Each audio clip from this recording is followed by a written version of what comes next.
les chuchoteurs, on parle transition écologique à l'hôpital. Go!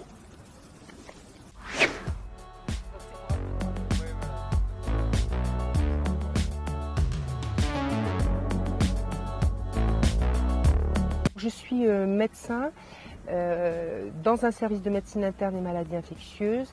J'y suis arrivée il y a 30 ans, c'est-à-dire au moment de l'épidémie du sida. Et je pense que tout ce que j'ai appris à ce moment-là me sert aujourd'hui. J'ai appris aussi qu'il fallait accepter d'apprendre en permanence et se remettre en question. Et je pense que c'est absolument essentiel aujourd'hui pour faire face à ce qui nous arrive. Le premier grand souvenir que j'ai, c'est quand j'avais 18 ans, j'utilisais des brouillons pour travailler et j'avais tanné ma mère pour aller recycler ce papier, ce qui à l'époque n'existait pas. Je me rappelle une fois avoir été vraiment renvoyée par une secrétaire à laquelle je demandais si on pouvait essayer de récupérer le papier. Donc oui, ça n'a pas été toujours simple, très seule. J'ai entendu parler des colibris. Bon, c'est une ONG qui a été montée par Pierre Rabhi à l'époque et d'autres acteurs. Ça m'a poussée, ça m'a portée pour installer vraiment l'écologie dans l'hôpital, dans mon lieu d'exercice. Alors la transition, c'est un mouvement d'initiative visant à assurer la résilience d'une communauté, c'est-à-dire sa capacité de fonctionner malgré des crises économiques ou écologiques. Je pense qu'on est en plein dedans.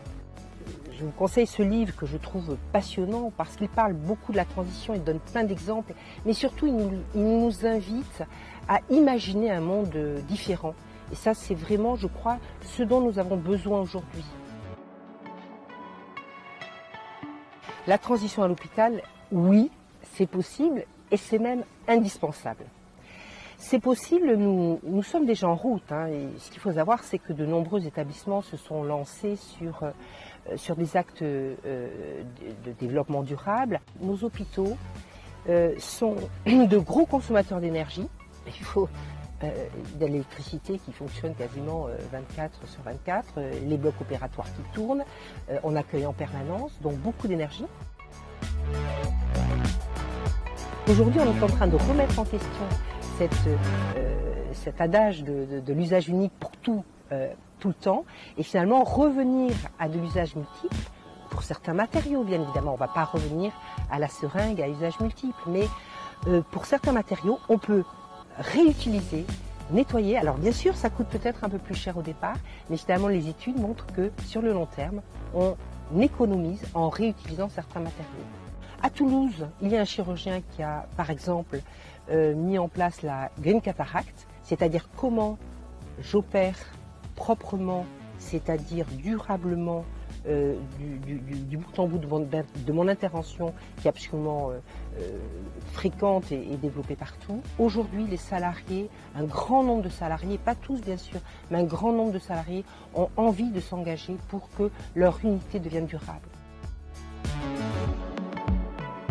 Dans mon quotidien de femme, oui, j'ai bougé petit à petit. Je crois que si on veut avancer, il faut commencer par une action, puis une autre, le principe des petits pas. Moi, j'ai commencé par les déchets. J'avais envie de faire moins de déchets. Alors c'est idiot, mais j'ai commencé à fabriquer ma lessive. Vous voyez, l'aventure. Alors j'ai jamais été très fan de l'avion, mais je pense que je vais probablement bannir cette façon de voyager, même pour aller voir ma fille à l'autre bout de la France. On ne peut pas être militant propre à la maison et puis gaspiller, faire n'importe quoi à l'hôpital. Ça m'a fait très mal, ça me fait peur aussi, je ne cache pas que j'ai peur. Ceci d'autant plus qu'on a des preuves tangibles que ça va mal. Maintenant, depuis quelques mois, la planète brûle dans tous les sens du terme. La planète déborde de déchets, la planète déborde de flotte à certains endroits. Si je ne suis pas complètement démoralisée, c'est que je vois que ça avance. Alors on vient de faire une enquête sur la transformation écologique au CHU de Bordeaux, ainsi qu'à Poitiers et à Niort. On a eu des réponses, hein. On a eu quand même 10% de répondants au CHU de Bordeaux, ce qui n'est pas rien. On voit qu'il y a des personnes qui sont extrêmement motivées.